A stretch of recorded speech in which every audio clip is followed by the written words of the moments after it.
Whether your name was Ragnar or Eric, going through the motions of a typical day as a Viking involved eating a lot of meat, playing chess, and sacrificing humans. In spite of what you might believe, a normal day in the life of a Viking did not usually involve sailing to sea or brutally settling new areas. In point of fact, these sailors from the Nordic countries and their families were required to maintain a particular way of life back home. What was it like to live during the time of the Vikings?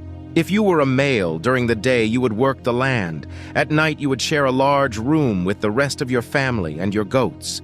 And on occasion you would travel to the longhouse of the regional chieftain to partake in a feast accompanied by some delicious honey mead.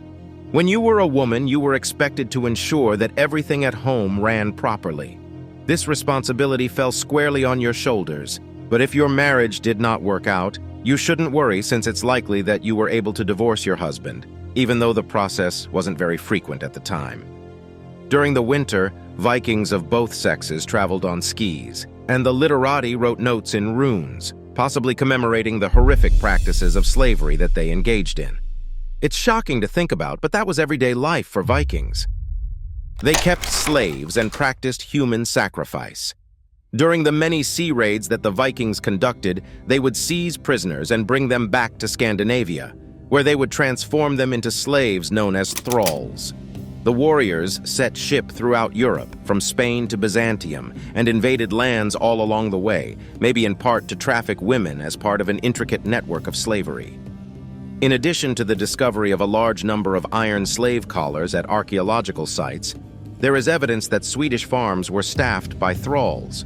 Although it is obvious that the Vikings did not hold human life to the same level of sanctity as other cultures did, it is clear that they valued it highly enough to offer it as a sacrifice to their gods. Christian chroniclers describe brutal massacres of victims, while archaeologists in Scandinavia have uncovered a large number of mass grave sites associated with rituals. It seems possible that the bodies that were found inside of them had been placed there for religious reasons. Dead men were put on boats and set on fire. Cremations for Viking warriors were rather extravagant, especially considering how famous they were as seafarers. A dead body would be transported on board a vessel, which could be anything from a rowboat to a cruiser depending on its size. Important objects that they would require in the future world, including as jewelry, their animals, and weapons, were taken with them when they passed on. After then, the vessel was deliberately set ablaze, most likely while it was still on land, so that the man may sail off into the afterlife in a blaze of glory. Although there were a few women given this distinction, the majority of these ship burials were for men. Sadly, the grave goods that were typically included aboard these ships that were set on fire were slaves.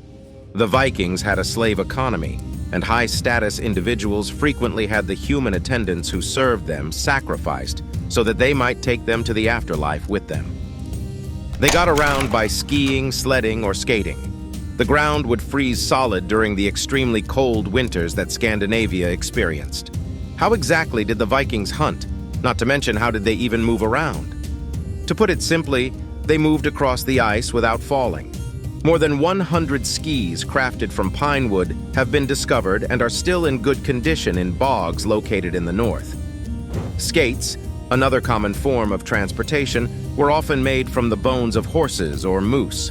Additionally, sledges have been discovered in the tombs of prominent female Vikings. They wore reverse mullets. When the Vikings arrived in England, they were instantly recognizable due to the extraordinary hairstyles that they sported. They sported a style that was similar to a reverse mullet, in which the front of their hair was kept long and shaggy while the rear was kept short and cut. This was a style that was not well received by the church, and the Normans who conquered England shared this sentiment. The Normans were also descended from the Vikings. Humans and animals lived together in one room. In most cases, the dwellings of the Vikings consisted of only a single large room that was open to both people and animals. If you were very fortunate, the house with only one room might have been partitioned into two, allowing you and your family to lie close to, but not directly on top of, the hooves of your sheep. As time went on, wealthier Vikings were able to purchase larger homes with greater space, which meant they had more capacity for both people and food as well as cattle. The longhouse, which would be the house's single largest chamber, would have a hall with a hearth and a cooking pit. Women could divorce their husbands. Women in pre-modern societies did not have it easy, but they did have some rights despite the challenges they faced. They were in charge of their own families, in addition to running households, maintaining stocked larders, weaving sails, and repairing sails. Despite the fact that laws were written by men for men, they did make it easier for women to divorce their spouses, even though those laws were written by males. They played a lot of chess. In their spare time, Viking men and women entertained themselves by playing the Germanic strategic game Hneftafel, which is comparable to the game of chess. The British Museum is currently showcasing a remarkable ancient chess set that originates from Norway in the 11th century. These chess pieces, which have been given the name Lewis chessmen, were fashioned from walrus ivory and whale teeth. Even in Norse sagas, heroes and monarchs were depicted participating in the game. One poetry was titled Saga of King Olaf the Saint, and it depicted a match between two historical individuals, Canute the Great, who was King of England, Norway, and Denmark, and one of his nobles, a man named Ulf. The poem was titled Saga of King Olaf the Saint. Literate men and women wrote in runes. If you were a Viking who needed to make a list of things you needed to buy, you would write it down using a runic alphabet called futhark. It was employed to write out Germanic languages, and possibly for magical purposes, and it appears on several stones around Northern Europe. It contained 24 letters. They loved telling stories out loud. The Vikings would tell tales to one another in the hall, around the fire, or while drinking mead. They even had entertainers known as skalds, who were poets who learned epic tales and recited them out loud. These tales were passed down from generation to generation, not just as a source of entertainment, but also as a means of imparting knowledge regarding the history, religion, and mythology of Viking culture. Skalds were particularly well known for their attendance at royal courts, where they paid tribute to the reigning rulers by including them in mythical genealogies. They ate horse and reindeer. When compared to people living in the Middle Ages, the Vikings had a fairly modern diet. They consumed a lot of protein, and regardless of their social standing, meat was almost always present on the tables of Viking households. Pigs were bred on farms and estates alike since everyone enjoyed pork. But other types of meat that could be found in meals included goat, reindeer, elk, lamb, and even horse. Many of the Vikings' meat dishes were prepared by boiling them, and one of their favorites was a robust stew known as scouse. Surprisingly, they also ate a variety of freshly prepared fruits and vegetables in their meals. The freshness of carrots, beans, cabbage, apples, and various herbs was brought out in Viking cuisine. They got drunk on their own mead. Mead was a popular beverage among the Vikings and was considered to be the ancestor of contemporary beer.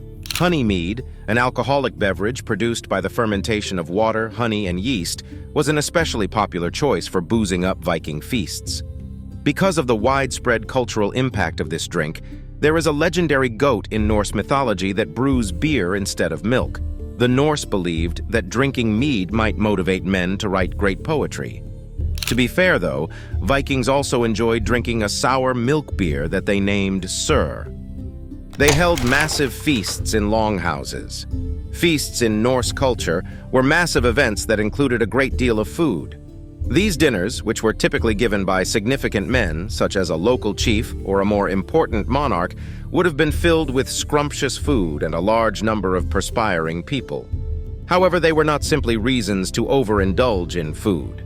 In point of fact, feasts served as a time for superiors and their subordinates, in addition to guests, to socialize and interact with one another, so strengthening political roles and alliances. They were entertained in longhouses, the largest structures on the block, so that the host could demonstrate all of the available space and accommodate everyone under one roof. We hope you liked this video, subscribe to the channel if you're a history addict, and please let us know about what civilization or time period we should talk about. Also, watch another video here.